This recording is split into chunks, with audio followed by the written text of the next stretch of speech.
Hey guys, it's the morning of day 6, so it's Saturday, and since it's morning, we actually have some sunlight out while I'm shooting this video, which is nice because you guys get to see my face.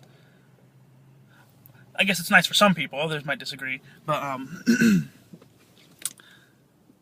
earlier in one of my videos I talked about dreaming with God, and I feel like I could talk about that topic all day, every day, for years, and just never get tired of it.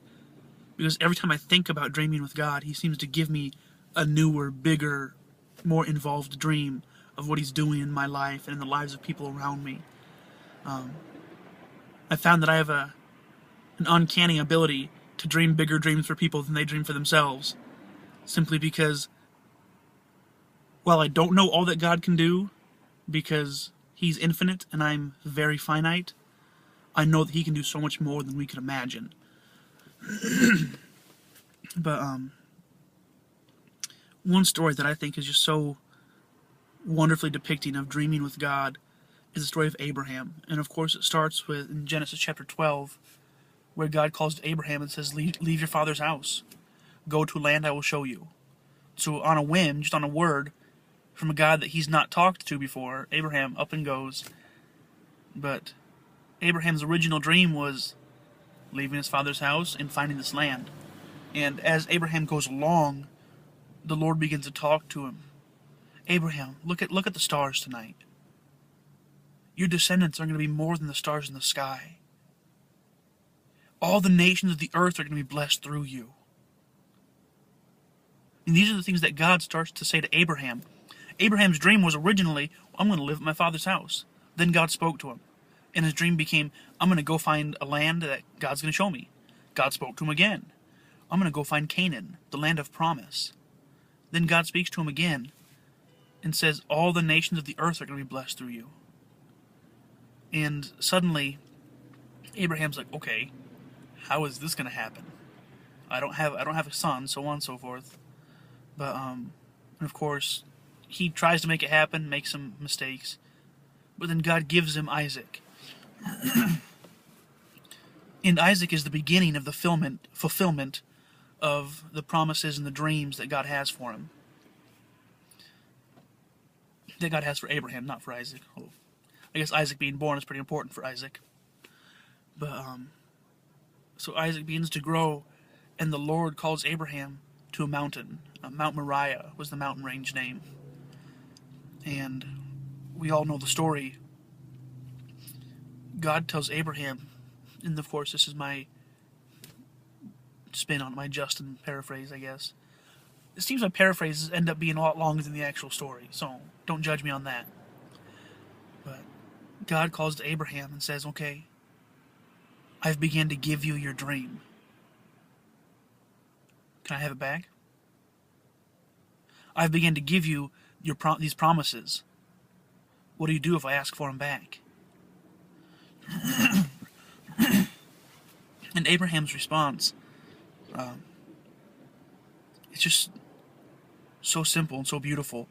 I imagine him talking to God and saying, God, you know you don't even have to ask. You don't have to ask for this stuff back. Freely you've given to me.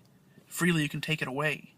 Because I know that your love is so vast that if you take this good thing away from me, you'll give me something far beyond that I could even imagine. And in my human mind, I can't comprehend you giving me anything better. But I know that you're God and you can do all things. And so Abraham and his son Isaac march up this mountain, where Isaac, unaware, like a sheep led to the slaughter, Isaac gets laid on the altar on Mount Moriah. And Abraham, he raises the knife to give God back the dream that God gave to him, to follow and be obedient, to end his own dream because God had asked him to. And I can just, as he lifts the knife up, I can just imagine the tears that are just pouring out of his eyes, and suddenly an angel stops his hand. And I can imagine when his hand is stopped, Abraham and God begin to have a conversation where God says, Abraham, I don't want you to give your son back. I don't want you to destroy your dream. But I need you to see a bigger dream. I need you to see something that is so much bigger than you or your son. Abraham, I need you to see my dream, because there's going to come a day when I come to this same mountain range, and I put my son on an altar in the shape of a cross, and I won't be able to stop the knife. I will have to go through it. I will have to make this sacrifice. But I will have my dream, because I have children in every nation. They don't look the same, they don't sound the same, but they are my sons and they are my daughters, and they are lost. And there's going to come a day where I have to sacrifice my son on this altar, but I will have my dream and I will have my children. Abraham, I need you to grab hold of that dream. You need to dream bigger, because the dream that you are involved in is so much bigger than just your son. Abraham, I need you to dream with me.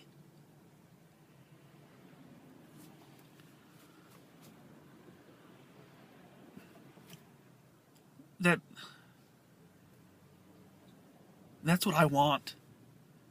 I mean, I want people, when they describe me, I want people to say, oh, Justin, he's such a dreamer. He has his head in the clouds. He's always talking about what him and God are up to, what they're going to be doing. I want to be a dreamer.